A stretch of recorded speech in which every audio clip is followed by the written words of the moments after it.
Hi, I'm Joanna from Joanna, Eliza Photography. And I'm Tamar from Tamar Hope Photography. And we're just starting something new and exciting called These Wild Lovers.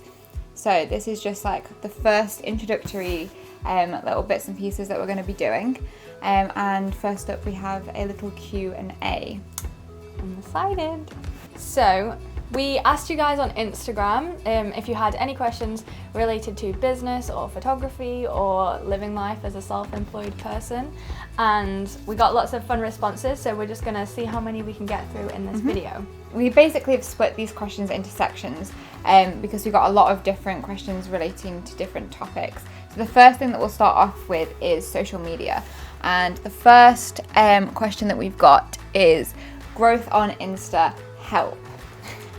What would you advise to someone that's just wanting to grow their business on Instagram? I would say what's helped me, so I started my photography Instagram I want to say a year and a half ago. So it was it's relatively new, and it went from, and this time last year it was on 500 followers, and now it's on 4,500. And I found that what changed for me for this past year in comparison to the first 6 months was that I started posting every single day, and I tried to do stories every single day as well. Especially if I couldn't post a photo that day, I made sure to do a really engaging story, just because I feel like the more active you are on Instagram, the more Instagram recognizes that and then shows your content to more people.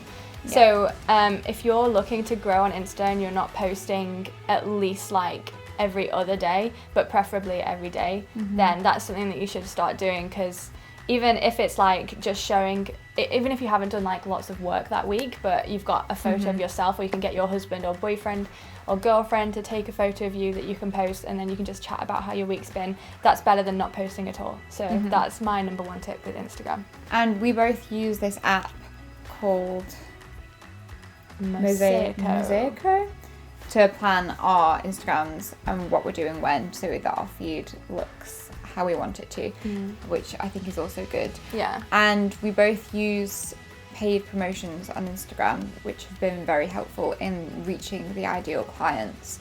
So definitely would recommend that as well. What social media channels are good to use? I think so many, pretty much all of them. I feel like Joanna's better than me at this, because I literally just focus on Instagram and then don't do anything else. I love Pinterest for it.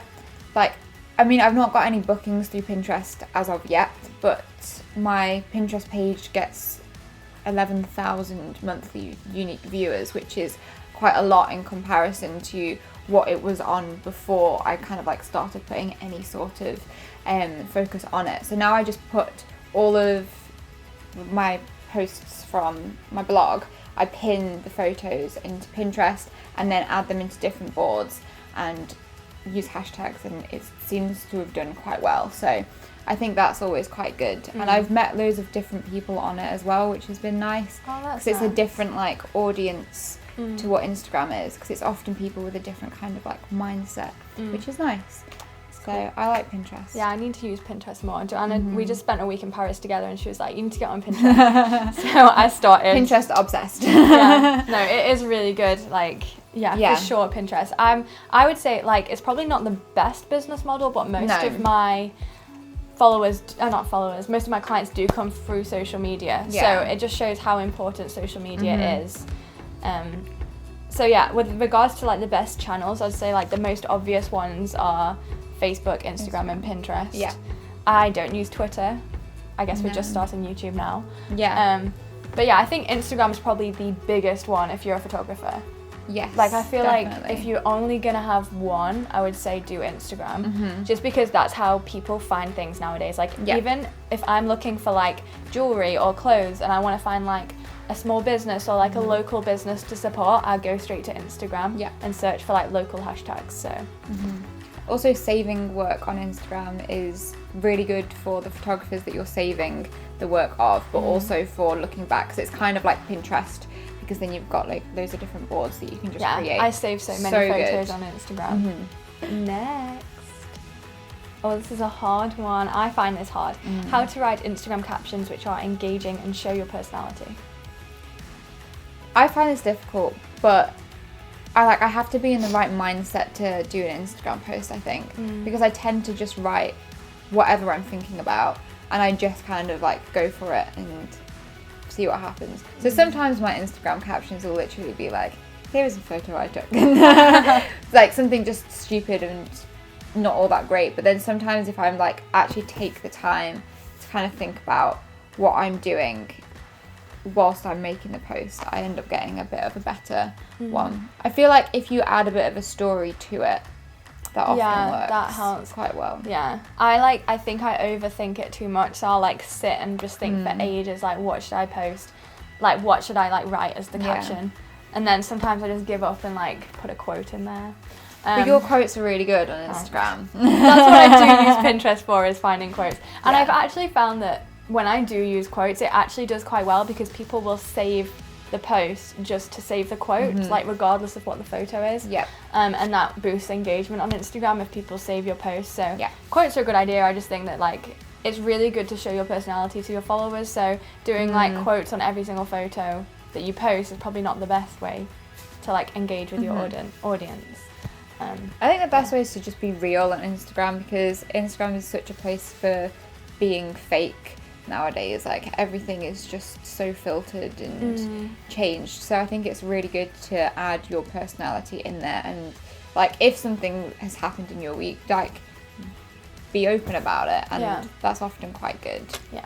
Best editing apps for Instagram stories. I really like to use VSCO. I have no idea if that's how you actually like pronounce it. VSCO. And also Lightroom, just the app. I like install my presets that I use on it, and then sometimes just like whack that on. Yeah, same. For Instagram stories, I mostly just use like the A6 filter on VSCO. And I use it for like photos and videos too. And then for like arranging photos to look pretty for stories, I use Unfold.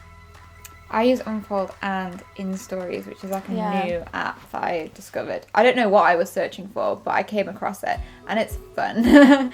So I use that. It's like interactive. It looks more like professional. Yeah, but I only use the free bit at the moment. Yeah. Yep. So we're moving on to full-time in your creative business. So these questions are all quite similar to each other, and like the general gist of it is, how did you become full-time? How did you know it was the right time to do it? What did you have to do? And is it high risk? Yeah. Blah, blah, blah, blah, blah. So cool. Okay, so I probably did something that is not advised for everyone. So basically, the way it worked for me was that my husband, Matt, if you don't follow him, you should, Matt Willowfilm, we decided to move to Scotland from England, and so we both had to quit our jobs because like we're moving 5 hours north. So we quit our jobs. Long commute. Yeah, it was a very long commute, a very expensive commute as well. It would not have been worth it. So we both quit our jobs, and Matt decided he wanted to study a master's degree, so he was a full-time student. So I was responsible for bringing in the dollar, making that bread. Wait, making the bread? yeah, Winning bread the and bread. butter. That. So naturally, I thought, this is great. I'll just not get a job and I'll start a business, which was a silly thing to do. Like from the outside, I guess, like people that didn't necessarily know me too well were very hesitant. They were like, this is like very risky. Are you sure you want to do this? But I think my family like know how determined I am once I've set my mind to something, so they were very supportive. They were like, yeah, go for it. Like, if you're gonna make it work, you're gonna make it work. So I literally dove straight in. We had no income at all, and I just decided to make it work really. So we moved here in August 2018, and I went full-time from the get-go. And so I wasn't like full-time in that I didn't have a full-time clientele, but I made it look like I did. So I set up so many styled shoots. I worked for free for like 3 months and just built up my portfolio, and then work started coming in and it kind of just snowballed from there. So I think because I threw myself into it head first, I had no other option. Like I had to make money or we would not be able to pay our rent or our bills, and we'd have to move back to England, and we didn't want to. So we had no plan B. And I think for me, I'm the type of person that if I have a plan B, I'm much more likely to go with that safe option and not push myself to do the scary thing. Whereas if I completely cut off my plan B and I just have to make it work, then I'm gonna make it work. Like, there's no other choice, and that's what I did. So yeah, it was really hard, really stressful. We were the poorest we've ever been. We had literally no money. We were just losing money month by month, and we were definitely making use of our overdrafts. And then yeah, it worked out, thankfully. And I think people say, oh wow, you're so lucky that it worked out, but I think, like, looking back to those times, that's the hardest I've ever worked for anything. So if you're willing to put the effort in and to put the work in, then you can definitely make it work. Yeah, it's definitely hard work. It's not something that you can just kind of like do flippantly. Like, you have to be dedicated to work so hard for it. So. Like literally like 15-hour days. Like, you have to just I think a lot of people think that photography is like showing up to a shoot and getting £200 an hour and that's it. And it's like, no. There is like hours and hours behind it, just editing. You're the admin person, you're the scouting. manager, you're the photographer, you're the editor, you're the finance accountant department. You're everything when you start a it's business. Tough. But it's worth it. One of the questions says, is it high risk? I'd like to take the next step but have fear. I mean, it is high risk, but if you want to do it, then do it. Because you're never going to do it if you let fear stop you. Is there anything to add? Well, I just say, like, I'm still working part-time as well as basically doing photography full-time as well, which is kind of like a lot. So I'm probably going to take that next step pretty soon, but I was working full-time before, and then just kind of it just worked out that I ended up going part-time and just doing photography, which has already had such a huge impact, and I've like grown my business so much in the past like 2 or 3 months. So I'd say do it if you're thinking about doing it. Like, it's going to be worth it. So and like doing creative business is the kind of thing that you have to dedicate time to. So if you are not willing to like drop down hours at your job or go part-time or even quit your job, then you're not going to grow, because no one has that much time in the day, and you're going to grow to resent it because it's like something that you have to force yourself to do. Whereas if you make space for it, then you'll be able to grow so much faster. So the next question that we have is, I struggle to know how much my service is worth, which I think is something that every single photographer is like, I don't know how much to charge. And that's why people's prices change constantly.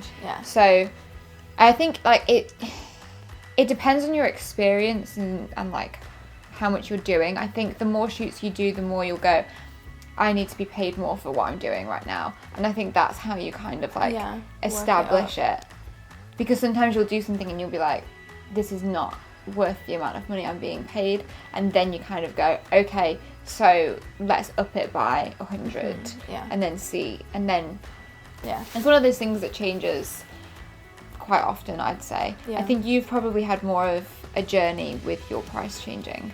So I think I found that, so as I said before, like we started off on like Gumtree, like literally taking any job we could get, and then it gets to a point where you're like, as Joanna said, like you're in a job and you're like, I am not being paid enough to do this right now, like so I think as you grow and as you work more, you'll learn like what certain things are worth, because you'll do it and you'll be like, this is how much like I'm willing to accept for this job, kind of thing.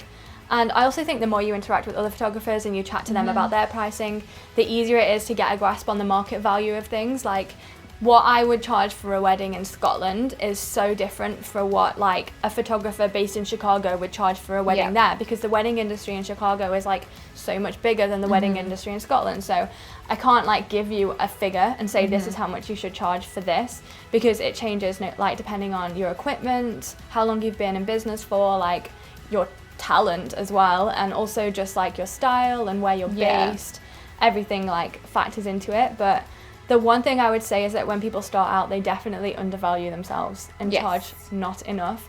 And I feel like not only does that hurt that individual, because you get stuck in a rut of like working really hard for not very much pay, and then you start to think that you can't support yourself financially with photography, which is not true. You can definitely support yourself with photography. And also it like harms other photographers, because say you're like offering to shoot a wedding for £200, that's like, of course it's just going to bring down the value of wedding photography. So yeah, it's a tricky topic. Also, I think second shooting gives you a good amount of like experience to go, I know what I need to be paid to do this. Yeah. Like, if this is going to be my job, I know what I need to be paid. Yeah, and I would say if you're willing to shoot a wedding for £200, don't shoot the wedding, take a second shooter job for £200. Yeah. And that way you don't have the huge responsibility of shooting a wedding, you get experience and you get to chat to a photographer who's established. Yeah. And you still make your £200, so like, yeah, there's better ways of doing it than just like charging bare minimum for like a full day of work. Yeah.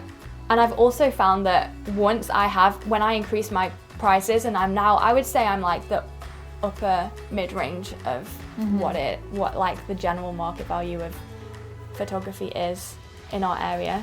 Maybe like bang slap in the middle, I don't know. But once I got there and I was like, yeah, this is what I'm going to charge, the clients that I've received from that have been like so up for my style, so excited about my work, so like excited about their photos and so encouraging. And just like, I feel like because they've invested so like what is like a more normal amount, like they've invested into my work, they're much more excited for it, and they're like, they know they want me, like they've already decided that they're picking me based on my work, not based on my price. Whereas if you're charging like £10 an hour, someone's only picking you for your price, and they're going to have a lot to say about your work, then they're like way less likely to like it, and way more likely to try and change things about you and your style. So yeah, that's also something to consider.